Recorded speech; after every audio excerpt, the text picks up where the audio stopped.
నమస్తే అండి.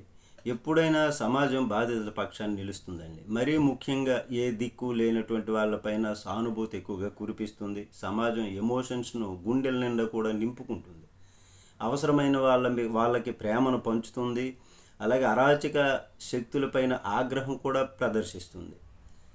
ముఖ్యంగా రాజకీయాల్లోనైతే ఓటు అనేటటువంటి ఆయుధంతో అరాచక శక్తులపై వేటు వేస్తారనేందుకు ఎన్నైనా ఉదాహరణలు చెప్పుకోవచ్చు మనం. ముఖ్యంగా ఆంధ్రప్రదేశ్లో వైసీపీ అధినేత వైఎస్ జగన్మోహన్ రెడ్డి నాయకుడని, అధికార మదము, మీడియా దన్నుతో ఏమైనా కూడా చేయొచ్చనేటటువంటి అహంకారంతో కొంతమంది నాయకులు ఎగిరెగిరి పడుతున్నారు అనేటటువంటి భావన ఇప్పుడు ప్రజల్లో క్రమక్రమంగా పెరుగుతోంది.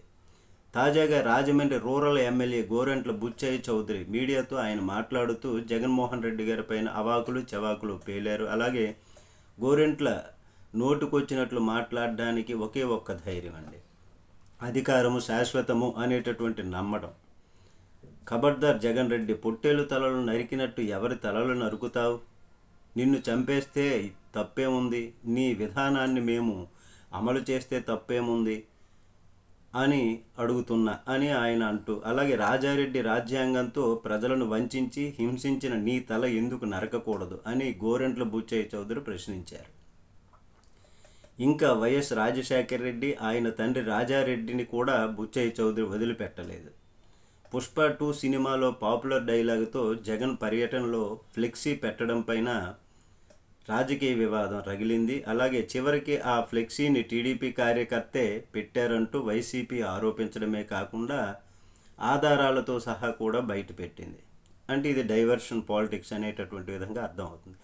గంగ జాతరలో పొట్టేళ్లను నరికినట్టు నరుకుతామని రప్ప అంటూ ఫ్లెక్సీలు పెట్టారని టీడీపీ ఆరోపణలపైన స్పందించాలని మీడియా ప్రతినిధులు జగన్ను ప్రశ్నించినప్పుడు ఆయన వ్యంగ్యంగా స్పందించారు. అదేదో సినిమా డైలాగ్ కదా, ఏ సినిమా ఏమన్నారంటూ జగన్ అడిగి మరీ జర్నలిస్టుల నుంచి విషయాన్ని రాబట్టారు.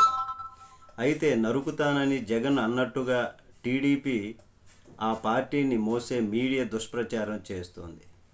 ఈవేళ గోరెంట్ల బుచ్చయ్య చౌదరి ఒక అడుగు ముందుకేసి జగన్ను దారుణంగా తిట్టారు. ఏకంగా నిన్ను చంపితే తప్పేంటని ప్రశ్నించారు కూడా. నువ్వో దొంగ 420 అంటూ నోటికొచ్చినట్టు తిట్టారు.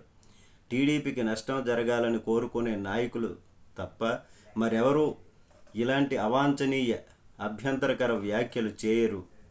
గోరంట్ల దారుణ వ్యాఖ్యలతో జగన్కు దూరమైన వాళ్లను కూడా దగ్గర చేస్తుందనడంలో ఎలాంటి సందేహం లేదు అని ఇప్పుడు అనుకుంటున్నారు. తమ కార్యకర్తలు అనుకుంటే అసలు నువ్వు తిరగగలవా అని బుచ్చయ్య చౌదరి ప్రశ్నిస్తున్నారంటే అధికారం అనే అహంకారము ఏం మాట్లాడిస్తుందో ఆయనకే తెలియనంత మత్తు ఎక్కించిందనేటటువంటి విమర్శ ఇప్పుడు వస్తోంది.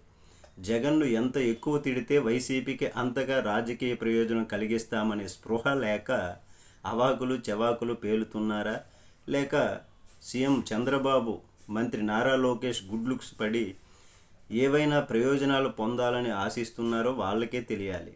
గోరంట్ల బుచ్చయ్య చౌదరి లాంటి వాళ్ళు మరింత మంది జగన్పై ఇలాగే నోరు పారేసుకుంటే వైసీపీ నెత్తిన రాజకీయంగా పాలు పోసినట్టే అని విశ్లేషకులు కూడా అభిప్రాయపడుతున్నారు. ఇప్పుడు జగన్ను చంపితే తప్పేంటని బుచ్చయ్య ప్రశ్నించారు.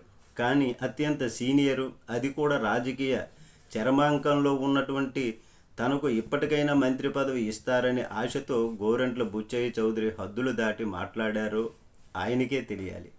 అది కాకపోతే ప్లాన్ బి ఎప్పుడో ఎన్టీఆర్ను గద్దె దింపిన సమయంలో చంద్రబాబుపై తీవ్ర విమర్శలు చేయడాన్ని ఇప్పటికీ మనసులో పెట్టుకున్నారన్న అక్కసుతో ప్రతీకారం తీర్చుకోవడానికి పార్టీకి నష్టం కలగాలనే ఉద్దేశంతో బుచ్చయ్య అలా మాట్లాడి ఉండొచ్చనేటటువంటి అభిప్రాయం కూడా లేకపోలేదు.